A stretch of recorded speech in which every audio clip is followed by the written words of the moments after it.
Good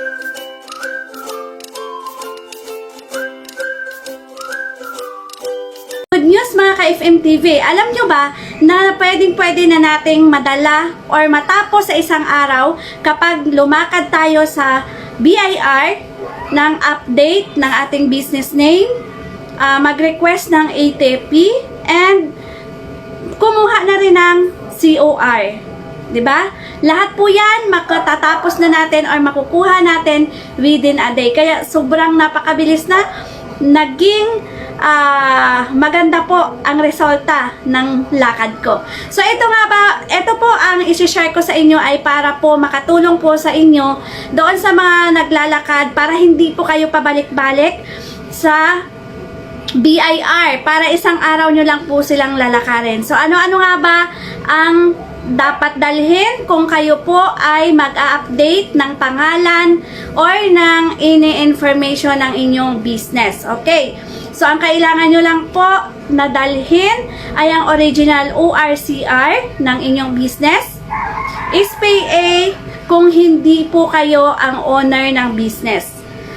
Magdala rin po ng copy ng ng dalawang valid ID galing sa owner. Kailangan po may perma po yan na 3. Okay. Yung SPA po yan, galing din po yan sa owner. Siya po, or pwede kayo magpagawa, pero kailangan permahan po yan ng owner at ipanotary po natin. Okay? Pwede rin namang ang owner ang magpagawa, and then kayo na lang ang magpapanotary kung hindi sila available. Pwede po yan. Okay, next po, ang kailangan nating dalhin. Siyempre, kapag tayo ay mag-update, yan nga po, valid ID din natin. Okay.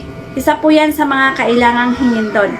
So, syempre, kailangan ang information na ilalagay natin doon ay kung ano po yung nakalagay din sa ating DTI. Okay, dalhin din po ang DTI kapag kayo ay nag-update ng inyong business or any information ng business sa inyong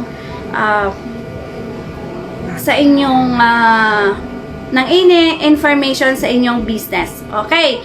So, yun na nga po, paano at ano ang gagawin? Siyempre, pupunta kayo sa BIR, kung saan pinakamalapit kayo na branch. Okay, pagdating doon, siyempre, pumunta tayo sa customer service, sabihin natin kung ano yung purpose natin, at bibigyan po kayo doon ng number. Humingi na rin kayo ng form. Pagkatapos yung i-fill up, antayin ang number, na tawagin at i-present na natin ang ating mga dokumentong dala. So, para hindi kayo pabalik-balik, kailangan po lahat ng documents ay naka-xerox. Gawin nyo tag-2 xerox para kung magkaroon man ng problema at dalawa ang pwedeng puntahan nyo bago ma-process. Kung meron pang ibang mga proseso na gagawin, ay hindi na po kayo magpabalik-balik para magpa-xerox. Pagpasok nyo sa loob ng BIR, ando na lahat.